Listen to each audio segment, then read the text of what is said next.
Good evening. How are you all? I believe you do not have enough sadness yet. That's why I say yes to Vincent. I'm so excited to be here tonight, and I'm so grateful to have the opportunity to share the meaning message to all of you that I hold on for so long. I was born in a poor family. Sometimes I had no food to eat or a shoe to wear, but I never felt that I lacked of anything because my parents raised me with their whole heart. They loved me unconditionally. I grown up, didn't care my life that much. I felt like whatever, I can just play and do whatever it takes. One day, we found that my mom had heart disease. And I was sad. I knew that my mom was going to pass away one day. That was the day that my life changed. I knew I need to become a new person. I knew that I need to make a difference in my life. Then I decided to become a nurse. I didn't know how could I get into nursing university yet because I had no money. But I strongly believe that I should be able to find a way to make it happen. Then I studied harder. I worked harder. I had no teenager life. And one of my teachers saw me that I've been working so hard for everything. So she offered to sponsor me into the nursing university. I was lucky. Yes, I thought that day. Yes, finally, the opportunity came. I graduated from nursing university with honor. My parents were so proud. I've been taking care of my mom very well until that day came. I was sitting beside her deathbed, hold her hand, because I was a nurse. I need to be strong. I would not show up my emotion that I was sad, that she was going to be away. I would the one to tell her that I'm strong enough to be able to live on my own and take care of the rest of my family.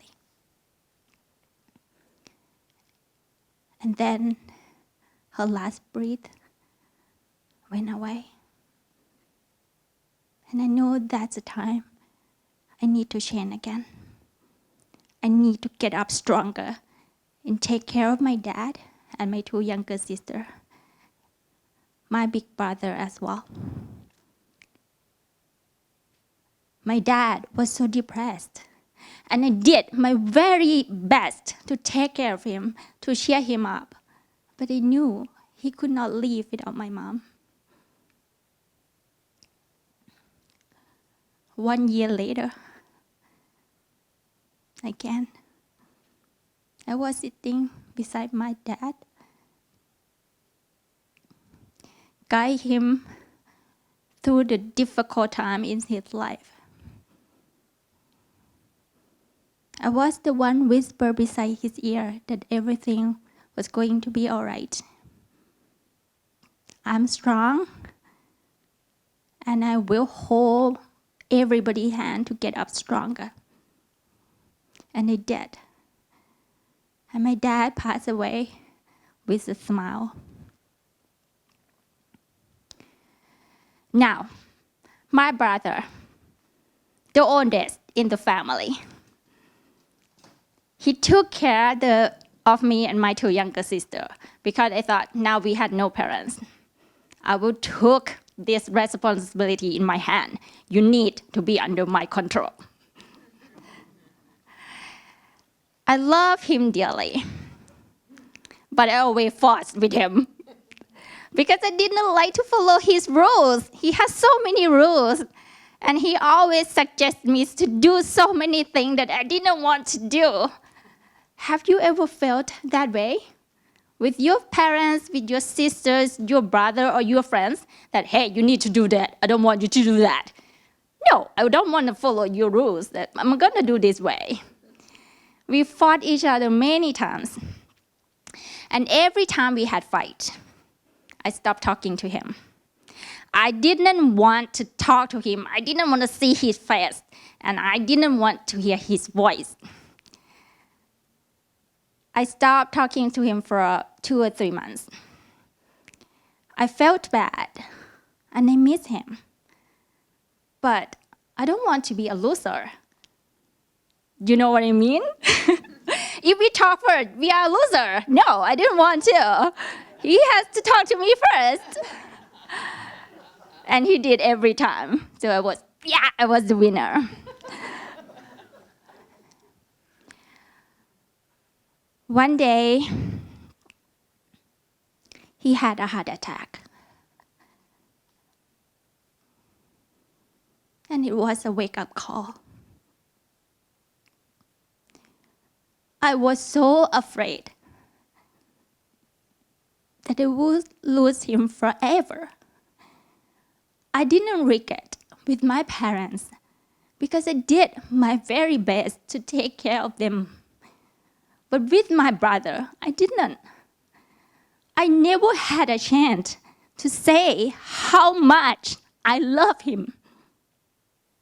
I never had a chance to thank him for what he had done for me for so long, and my 2 younger sisters. I never had a chance to say apologize to him for behave that way. I was waiting in front of the emergency room, just praying that I need a second chance. I need it.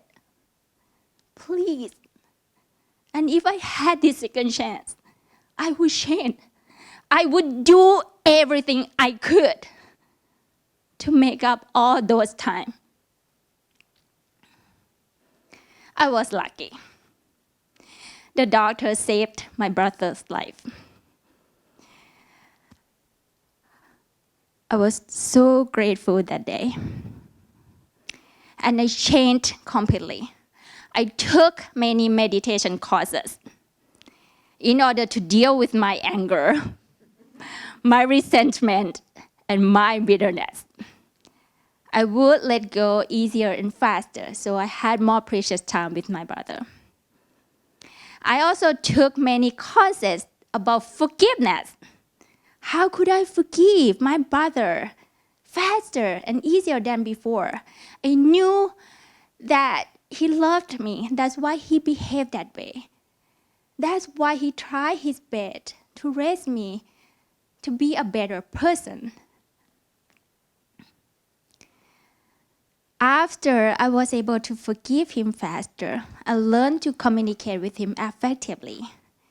We both had such a great time together. I always make sure that I'm off every week to went home and cook for him, to take care of him, to make him laugh. Even though sometimes my joke didn't work, but he still laughed for me, so it was great. We learned to communicate effectively. Now he been softer. He learned how to approach me in the appropriate way as well. I feel so happy that we both knew how to deal with our emotion and how to become the better sister and better brother. 3 years passed by. He had another heart attack.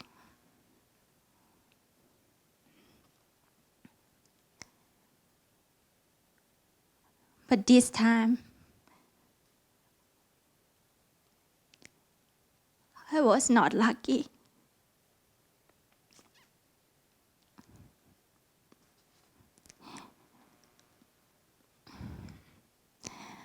But at least I had 3 wonderful years with him because of forgiveness. I had a chance to say how much I love him. I had a chance to apologize to him. I had a chance to thank him for what he had done for me for so long. I see the value of forgiveness. That is the reason why I want to share with the world.